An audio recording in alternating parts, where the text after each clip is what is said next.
Ассалаумағалейкум. Кесламбек Дастан, Тұран инфо ақпараттық агенттігінің бас редакторы болып келемін. Бірнеше сұраққа жауап берсеңіздер, әрқайсыларыңызды бөлек-бөлек қойып шықсам. Біріншіден сіздерді құттықтаймын, өткен жылы әрқайсыларыңызбен жаңа комиссиядан өтіп, жаңа қызметке өздеріңізді бұрын қызметкенге, Динараға жаңа қызметке тағайындауларыңызбен құттықтаймын. Енді бірінші сұрағым, осы Жамбыл облыстық соты Facebook әлеуметтік парақшасы неліктен мені черный списоктеріне салып тастады? Бірінші сұрағым осы. Бірінші сұрағым. Екінші сұрағым, енді қазір. Екінші сұрағым, Динара Панишайна, сіз айттыңыз, бір әкімді біз неге тарттық деп, жауапқа тарттық, оған штраф салдық деп. Кімге салдыңыздар? Қай әкімге? Нақты айтып бересіз бе? Нақты, аты жөнімен, фамилиясымен қай аудан әкімдігінің қандай заң бұзушылыққа берілгендігі туралы.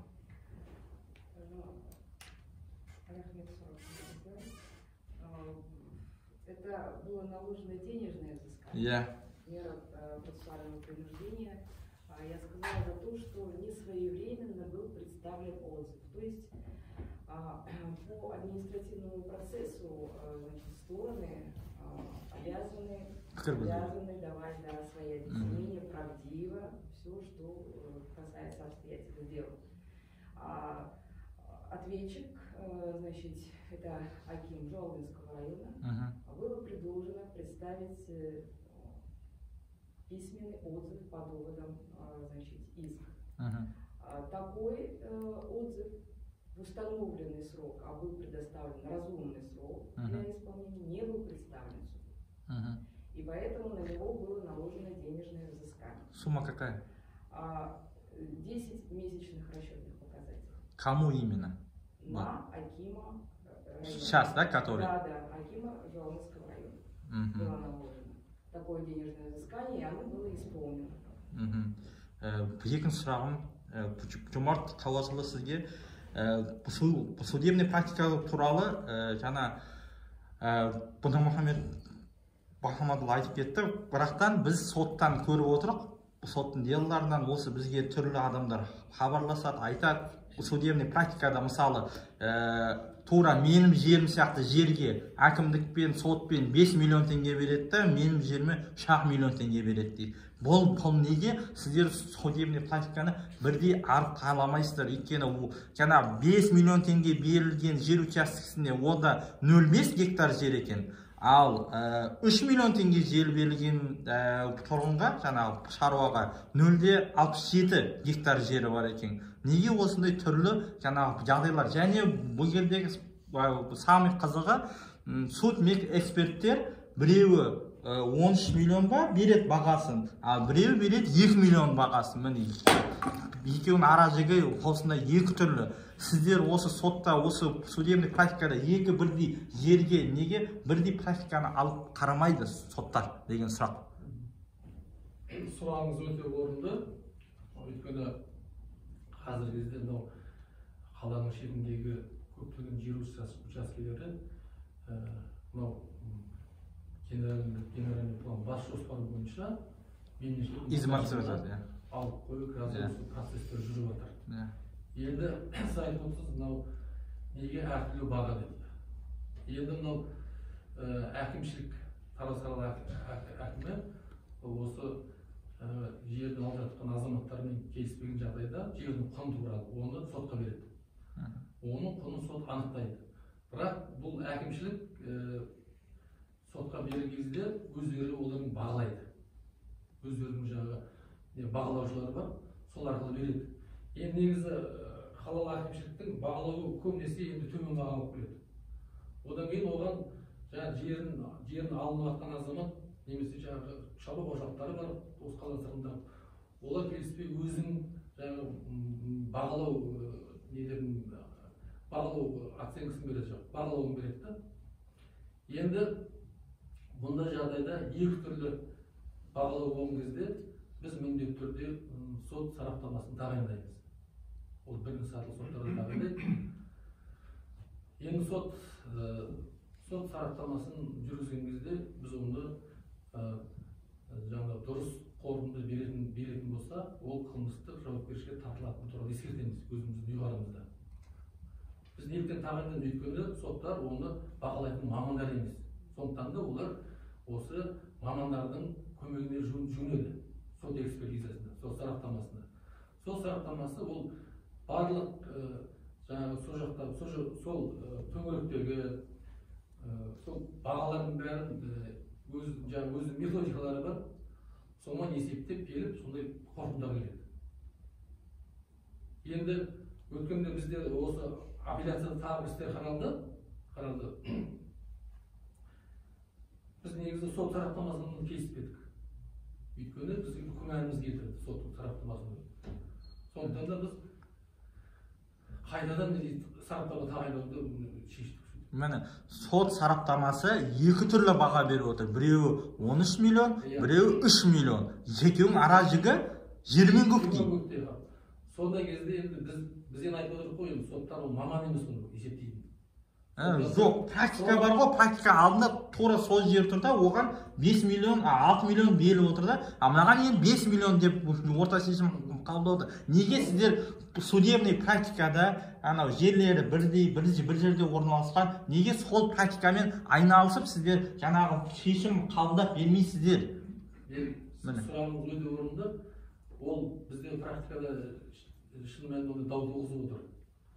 Сіз айтқан өте орынды. Bir ekspert былай береді, екінші эксперт басқаша береді. Сол кезде біз енді қайтадан экспертиза тағайындауға тура келді. Ол істер қазір біздің апелляцияға түсіп жатыр. Ол істер бойынша біз өзіміз бағамызды береміз. Бірақ енді именно мына жерде былай баға болу, мына жерде былай баға болу керек деп, оны сіздер бере алмайсыздар. Сот бере алмайды. Иә, білеміз. Өйткені біз жаңағы оценщик деген бар. Олар береді. Айтып отырмыз, бірнеше бағалау беріп жатыр. Әкімшілік өзі береді, как всегда төмендеу болып бағасы. Частный береді? Частный береді, өзі олардың өсіп кетеді енді. Чрезмерно өсіп кетеді, шектен өсіп кетеді. Сол кезде соттың бас қатарында айтады, енді экспертиза тағайындаймын дейді. Енді негізінен біз экспертизаға жүгінеміз. Өйткені айтып отырмыз, біз соттар, біз ондай жерді бағалайтын мамандар емеспіз. Енді үшінші рет тағы да экспертизаға бересіздер ме? Егер екі рет болды. күмән туғызып отырса, біз үшінші рет экспертизаға береміз. Рахмет. Енді одан мен айтайын, сіз айтып отырсыз, мені қара тізім кіргізіп жіберді дейсіз. Ол жалған ақпарат қой деп ойлаймын, өйткені белгілей алмаймын, өйткені мен басқа аккаунттармен мен көремін, ал мен Жамбыл облыс сотында барлық бұқаралық ақпарат құралдарының өкіліне есік ашық. Өткенде біз бір іс қарадық, сөз айтып, енді WhatsApp емес, бізді Zoom-ға қосыңдар деді. Бүкіл жаңағы көрем деген адамдардан көрсін көру керек деді. Біз айттық, жарайды, көрем, Zoom-ға қостық. Қаншадан қосылар екен деп. Сөз айтады, сендер бізді жаңағы құрал ақпарат құралын жібермейсіңдер, бізді есік ашық. Қай кезде есік ашық, кез келген процеске қатысуларыңызға болады. Сержант рахмет, ескертіңізға, бұл сауалыңызға Жамбыл облыстық сотының баспасөз бөлімі қосымша жазбаша түрде жауап береді деп ойлаймын. Иә, Нұрмұхамед Бахамадұлына енді осы қылмыстық бірнеше істер бойынша сұрақ қойғым келіп отыр. Жанайдар Жолдасовты сот залынан жіберу бойынша тергеу судьясы Садырқұлов сот залынан жіберген болатын. Бірақтан оны амнистия заңына сүйене. Бірақтан апелляциялық сот шешімімен Ләззат Рамазанова ол соттың күшімін жояды да сөйтіп қамаққа алдыртады. Енді сұрақ, бұл қалай деген? Сол кезде бір судьялар мәселені былай қарайды да, екінші мәселесі былай қарайды ма? Сол кезде әке-шешесі бас көтермесе, әке-шешесі зар-жылап анау прокуратураның есігін сығаламаса, әке-шешесі осы президентке қайтып видео үндеу жолдамаса, сол Садырқұловтың анау шешімі өз күшінде қала беретін еді ғой. Неліктен сіздер анау білемін, сот процессуалдық кодексі бойынша екінші тараптың пікірін білдіруге сіздер міндеттемес соттар. Бірақтан сіздер бұндай анау адамның өмірін алып қойған жағдайдан адамды былай айтқанда екінші жақтың пікірін білмей қалайша сіздер жібере салып, одан қайтып соттың сөйтіп күшін енгізбей қойды ғой. Міне бұл жерде екінші сұрақ бар ғой, өйткені Рамазанға берді, 2 күннен кейін біз қайт прокуратураға бардық. Неге оны қамамайды деген ше. Соттың күші сонда қайда деген сұрақ. Бірінші сізге. Мен орыс тілінде жауабын берейін, себебі қазір көп уақыт кетеді, неге мемлекетте беруге. Это дело очень такое резонансное, может быть, но вся ситуация связана с тем, что принят закон об амнистии. Удобный этот закон, неудобный закон, закон об амнистии принят.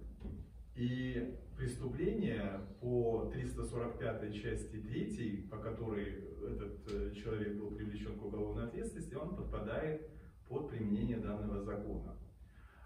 Судья Садыркулов, значит, отказал в продлении срока содержания под стражей и принял в основаниях мотива указал, что так как принят закон об амнистии, значит, другого обвинения не предъявлено, поэтому, значит, наверное, оснований для продления срока нет.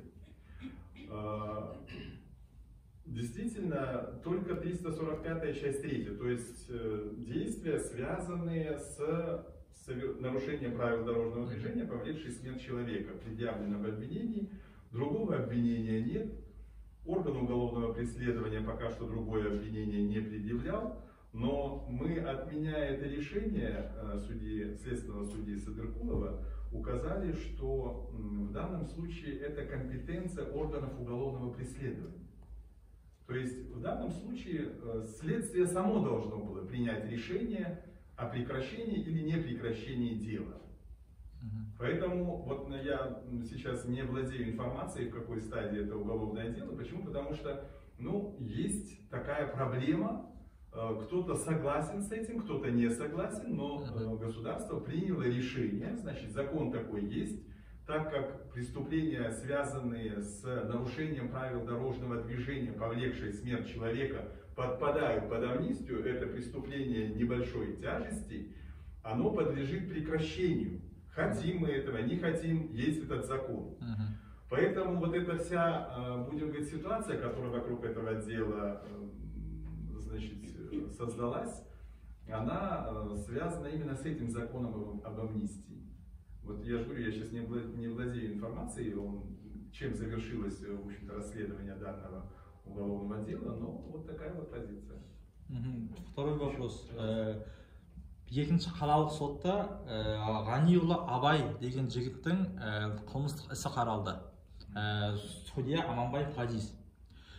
Сол делада менің ата-анасын маған ұсынған нелер бойынша, құжаттар бойынша сот экспертиза, тағайындалған бүкіл ненің бәрі ол жақта сексуальный характерде, басқа үшінші тұлғада қызға ешқандай не анықталмады деп решениесін берді. Бірақтан осыдан бір апта бұрын ба 10 күн бұрын әкесі хабарласты, менің баламды 4 жыл ма 6 жылға соттап жіберді деді. Тек қана, бірақ жаңағы зардап шегуші деп айтамыз ғой. Зардап шегушінің тек қана пікірмен сөзінің жәбірленушінің жаңағы айтқан сөзімен ғана нестелген. Оған дейін жаңағы бүкіл енді ол істің болғаннан кейін ол енді дәлелдену керек қой. Әрекеттермен, экспертизамен, басқамен деген секілді. Міне енді әке-шешесінде сұрақты сонда екінші жағы ойлап отқан, өйткені оның әкесі, қыздың әкесі. Бұл бізде следственный органда ұлттық қауіпсіздіктің басқарма басшысының орынбасары. Міне осы әсер етті ма деген сұрақ туындап тұр. Соттың тура осылай шешім қабылдауына. Осындай болу мүмкін ба? Жоқ, қандай болу мүмкін емес. Қазіргі кезде ол үкім күшіне енген жоқ, себебі сол себептен мен сізге қазір қандай да бір оны мәселеге талқылауға негізді жоқ, себебі ол үкім күшіне енген жоқ. Қандай дәлелдер бар үкімде, қандай көрсетілген, қандай негізмен оны соттаған негізде мен сізге қазір айта алмаймын. И бізде де ол не қылмайды, талқыланбайды, себебі үкім күшіне енген жоқ. Осы мәселе бойынша ақпарат бұқараларда көп не жазылды. Осы қыздың әкесі пәленші еді, жұмыс істейді екен, осы не қылды екен, қысылым жасады, не қылды деп. оны тексеруге мүмкіншілігі бар, да, и тергеу органдары онымен айналысып жүрген, оны тексерген. Қай кезде осы жәбірленуші қандай жауап бергені, қай кезде сол машинаға отырғаны, не істегені, қандай не алғаны, осы мәселеге назар аударып не алған. Тергеу органы және сот мәжілісінде де ол не алған, анықталған. Но бірақ мен қазір сізге осы іс бойынша қандай да бір мәлімет беруге заңды немде жоқ. Себебі ол үкім күшіне енген жоқ. Ол апелляция тәртіпі келеді. Мен ойлаймын келеді, себебі осы Гани дедіңіз ғой, да, осы сотталған адам, наверное, осы құқығымен пайдаланып, оны неге не қылады, арызданады. Сонда тексеріп не қыламыз, қараймыз. Но бірақ мен сізге айтып кетейін де, барлық нелерге, осы неге қатысатын адамдарға соттың шешімі мынау жалпы бір тек қана жәбірленушінің жауабымен не қылмайды, негізделмейді. Жан-жақты тексеріліп, орысша айтқанда совокупность доказательств должна быть. Почему? Значит, суд приходит к выводу о том, что человек виновен. На одном показании потерпевшего или на одном показании подсудимого приговор не строится. Если эти показания потерпевшего подтверждаются совокупностью исследованных доказательств, совокупностью, то есть должна быть совокупность, что там было, какие обстоятельства, мотивы, что, какие вопросы были, только тогда, значит, принимается решение. Ну, значит, я так думаю, что дело поступит в апелляционную инстанцию, наверное, я так думаю, что он воспользуется своим правом, участники процесса. И там, значит, будет уже рассматриваться и приниматься решение. Kendi соңғы сұрағым, осы облысқа белгілі азамат ТЭЦ-тің иесі болған Бақ берген Мәуленовтің денсаулық жағдайы бойынша біз анау неден Ситинас недегі жаңағы құжатын алдық. Сол бойынша следственный сот, мысалы, Серік Ахметов болсын, Елжан Біртанов болсын, басқаларды үй қамаққа жіберіп жатыр да, үйде отырыңдар деп ше. А неге ол кісіні следственный сот сол жаңағы ауру түрлерімен, аурудың қазіргі операциясы бар, кезекті алатын басқасы бар, үйіне жібермей, неге қамақта ұстап отыр? Соттың сол шешімі.